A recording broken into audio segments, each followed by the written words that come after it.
I'm gonna show you something beautiful. Hey, how's it going, everybody?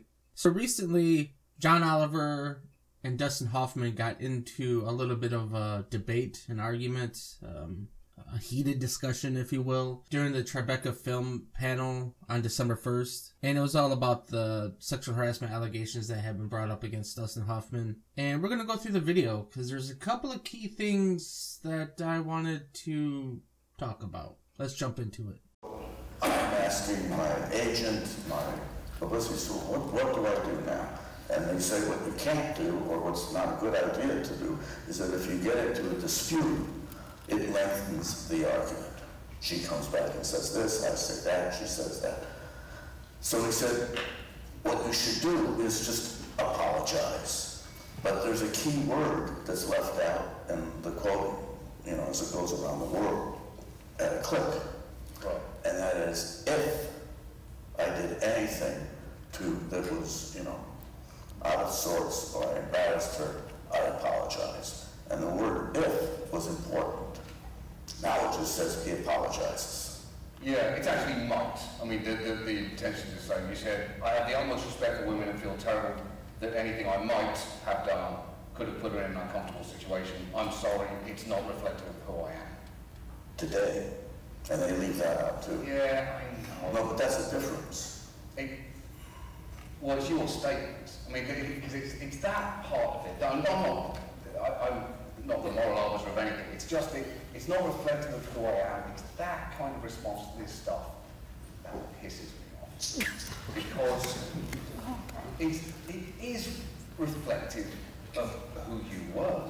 All right, let me stop it there. Dustin Hoffman just explained what basically that he was told. You don't want to get into a prolonged situation with this person by saying, oh, this is what happened, and then she comes back and says, this is what happened, and back and forth it goes, and it goes on and on and on, basically creating more traction, kind of like a snowball rolling down the hill, picking up more snow. And then John Oliver comes back with this whole kind of right away you can see that he's trying to come off as like he's taking off the kid gloves and he's not, gonna hold any punches and blah, blah, blah, with being like, that really pisses me off. Because, and he brings up how, that was something then. This whole sexual allegation thing that's being talked about was 40 fucking years ago. When Dustin Hoffman was on the set for The Graduate, I believe. 40 years ago. Keep that in mind. If it happens and you've given no evidence to show that it didn't happen. That comment right there by John Oliver really pissed me the fuck off. It was the key moment in this video that I decided I was going to make a video about this because I had to bitch about it and I wanted everyone to hear it. When I say everyone, I mean the 8 subscribers that I have. John Oliver says, he points out that Dustin Hoffman has provided no proof that he didn't do it. The woman accusing him needs proof that he did do it. This whole thing, this is all bullshit with John Oliver saying, oh, you didn't provide any proof. She didn't provide any proof. And I'm not saying she should need to. No, she does need to. This whole listen and believe bullshit is garbage. It's utter garbage. No one should be believed just simply because they say it happened. People's lives are on the line. Careers are on the line. It's just something that you don't automatically believe. Even when it comes to murder. If there's no body, there's no crime. I mean, fuck, you can just run around saying, oh, so-and-so killed someone. Without a body, you can't prove it. There's no case. And I understand trying to get evidence of something like this that happened 40 fucking years ago and whether he did grope her or didn't is, well, it's obnoxious completely, to be honest. But it's completely unlikely. It's never gonna happen. There's no proof one way or the other. But for John Oliver and people like John Oliver, the feminists and the liberals and the SJWs, to say that he needs to provide proof and that because he didn't, his word isn't as meaningful, and yet she doesn't seem to need to provide proof is just stupid. And I can't stand this garbage argument of, well, what reason does she have to lie? Money! How about that? That's probably on the top of the fucking list of reasons for someone to lie about something like this is money. Fame, you could argue that's a reason. Now, I'm not saying Dustin Hoffman has no reason to lie for the same reasons. I mean, if it comes to find out that it's true, he could lose money. He can lose fame. I mean, so I'm not trying to say he doesn't need to provide proof. I'm just saying she does also. They both should have to. It shouldn't be just oh, let's believe her because she's a female. That's bullshit. Then there was a period in time, for a while, when you were creeping around women. So it feels like a cop-out to say, well, this isn't me. Do you understand how that feels like a dismissal?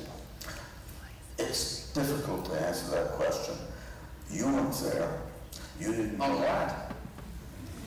Well, you made a judgment. Pretty quick judgment.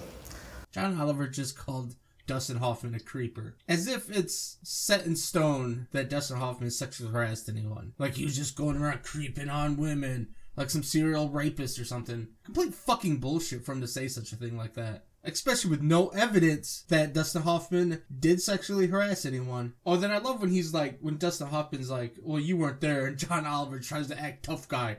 You're right, I'm glad I wasn't. Like, fuck you, dude. Like, what would you do if you were there? Get your ass kicked? Well, what? You would have sat in the fucking corner and fucking kept to yourself like a little pussy. Because that's all people like you are. You talk to a video monitor on a TV show just like a bunch of fucking douchebag assholes talk to a computer monitor sitting at home. And Dustin Hoffman's right. He's quick to judge. Everyone is so quick to judge. Well, not everyone. All of these type of people are quick to judge. All the ones that want to do the listen and believe bullshit are quick to judge. Oh, she said that Dustin Hoffman groped her? Obviously it's true. Innocent proven guilty? Until proven guilty? Not at all. We don't need that. Everyone's guilty if we don't like them, or if they are accused of doing something that we don't like. Fucking bullshit. We were doing this, and to break it up, actors, people on crew know these things. You do things, you say things. So suddenly one of the things was, you come to work on Monday, did you have sex Friday? You break it up. Everyone was saying it to each other. It's a thing. But, you know, I don't know if you've ever been in that kind of situation, but it becomes a family in which, you know, I said a stupid thing, you know, but I said it in the midst of the crew, and they said their stupid things, but they were sexual in terms of the humor of it. But that's 40 years ago. Oh, I gotta say, I don't love that response either. What response do you want?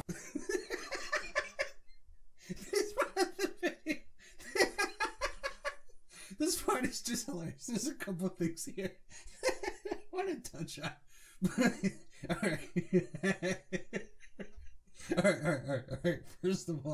Alright. First of all, when Dustin Hoffman says, oh, you come to work on Monday and you be like, hey, you have sex on Friday? I love the look the female gives John Oliver. Like, oh my God, he said the word sex. Like, my grandmother wouldn't give a look like that if someone said sex, for fuck's sake. Oh, and then John Oliver just sitting there with his fucking cocky smirk on his fucking face. And then he's... I do like when he's like, I don't like their response either. I don't know if that was British or not. I wasn't trying to be British. I was just trying to be really wimpy like John Oliver is. And Dustin Hoffman's just like, well, what do you want? What response do you want? Like, Dustin Hoffman's not fucking playing this bullshit game. But, I mean, alright. Dustin Hoffman is absolutely correct. You know, like, the concept that he's talking about, and this isn't just actors' kind of job. Anyone out there that's had a real-life job with other people and sat around and talked to them, that kind of talk does happen from time to time. I mean, I've never had anyone just directly be like, did you have sex Friday? But, I mean, I've worked with people and we've talked about sex, drugs, alcohol, partying, video games, whatever it is, movies. What'd you do this weekend? Me and the girlfriend fucked, you know, like shit like that has come up, it has been discussed, male and females all in on it. This isn't, and you know, Dustin Hoffman says that this was something that happened 40 years ago, but this is a discussion that happens still. I mean, these people talk about their weekends, and they talk to their co-workers almost as if they're friends. And a lot of them probably are friends. I mean, you did sit around and talk shit about what you did, you know, the night before or something like that with them. And, you know, shit like this came up. You talked about who you fucked the night before or whatever. You talked about, you know, getting drunk or whatever. I mean, I'm just saying Dustin Hoffman is absolutely right. And it's not just something that actors sit around and do on their off time. It's what people do when talking to other people that they work with. If you want to say that this is sexual harassment, talking about this kind of stuff, then I would say that 90% of people of the American workforce, if not all workforces across the world, are sexual harassers, because this is what people talk about. It's just talk. And so for John Oliver to get all uppity about it with this little fucking smirk on his face, and that woman, that look, the look of fear in her eyes when she looked over at John Oliver, like, please make this conversation stop. He said the word sex.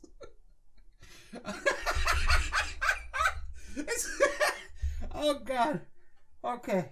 All right. Let's continue. What would you have? It's not for me to say. It feels like dismissals or recontextualizing it is not actually addressed. It doesn't feel self-reflective in the way that it seems the incident demands. The one thing I was reading, I get no pleasure from having this conversation, but you and I are not the victims here. That's the thing. That's where you could be wrong, John Oliver, once again. If it comes out that this woman's lying, then Dustin Hoffman is the victim in this situation. If it comes out that he didn't sexually harass anyone, then he's gone through all of this scrutiny for nothing, and he's a victim of everyone casting blame on him without any proof. See, that's the thing. There is no proof, so there is no victim. So I read today her diary. She wrote this one line which has been rattling around my head. She said, no one is 100% good or bad. True, right? Dustin's a pig, but I like him a lot. I mean, that is both extremely generous and damning. Do you believe this stuff that you read? I believe what she wrote, yes. Why? Because there's no point in her lying. And there it is. The what reason does she have to lie argument. Well, I already mentioned this. Money, fame, whatever. Those are the only two things I can think of, but those are pretty good reasons for someone to lie. It's the same reason why you hear about these half-ass reality TV show stars no longer being relevant, and so they do porn. I mean, they want money and fame, and they're willing to have sex on tape for it, because there's nothing left for them at this point. It's where Kathy Griffin is probably heading to next. I did not say I was groping her. We were sitting next to each other. You want to hear the story in context? We were sitting on a bed. We had tried to do a master that went on for 10 minutes, trying out for the graduate, both of us. We were told 3 days before to memorize this dialogue. I had flown out from New York. Nichols was very unhappy with the way it was going because it wasn't going well. And we're sitting there, and he's standing there, and he's like, let's try it again. And she's looking down, and she's very unhappy, and I'm very unhappy. And I'm sitting here, and she's sitting there, and I went over and I went like that. Nothing. And she was very upset, and she turned and she said, don't you ever do that to me again. And it was, I thought, an overreaction because of what was going on all day. She later apologized. We were very good friends on that film. But you take it, this is an assaulter. This is a female assaulter. He's admitted it. It's so skewed. I mean, I don't even hear the same thing in the story that you just told, that I think you do. I think I hear her being upset at you touching her, and then somehow apologizing for being upset at it.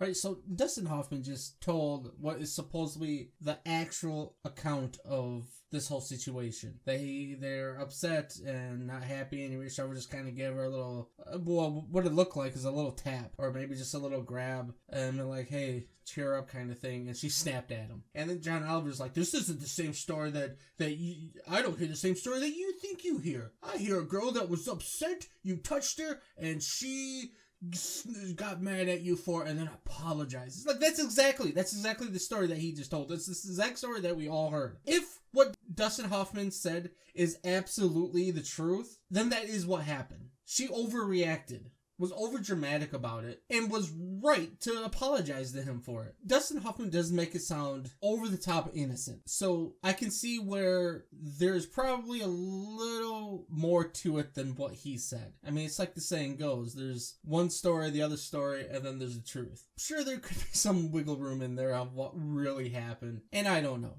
I'm not going to make any judgments either way on whether he did sex harass her, if he did grope her, or if he didn't, because I don't know. I wasn't there either, John Oliver. And because I wasn't there, I'm not going to take any sides, because there's no proof. But I think I don't want to list every example, because you're right, I wasn't there. But I guess the thing that you said that's interesting to me is the things that we do between takes. I think it's the things that we do between takes that is probably a cultural shift that needs to happen. Because what can seem completely fine or normal to a certain group of people can have victims at the other end of it. So the things that we do between takes sounds benign if it is to you. Yes, everyone clap like trained seals. Make it seem like John Oliver is correct with what he just said, which he isn't. It's completely ignorant, and people that think like him are completely ignorant. This whole thing that there needs to be a cultural shift, well, there has been. There always is. Cultures are always changing, evolving. It's just how the world works. That's how we as humans work. But that's the problem here, is the situation that we're talking about happened 40 years ago. And no matter how much cultural change or shifting that there is, what has happened, and you cannot change history. And that's the thing with these liberals and social justice warriors and feminists, is they're constantly looking at things in the past that happened that are really egregious or bad, or like this, could be completely innocent, who knows, and are finding fault with it as if there's any way to change it, to do anything about it. And you can't, because history cannot be changed. So John Oliver saying there needs to be a cultural shift and everyone clapping as if what he just said was powerful is complete bullshit. There already has been a cultural change. Look at the world around you, compare it to 1940, compare it to 40 years ago, and you'll see that things have changed. Thank you for everyone for watching. I really appreciate it. If you like this video, please leave a like. If you didn't like it, I want to hear your comments below what you didn't like. Constructive criticism is always appreciated. Do not critique what I just did there with the flub. Take it easy, everyone. There are no strings on me.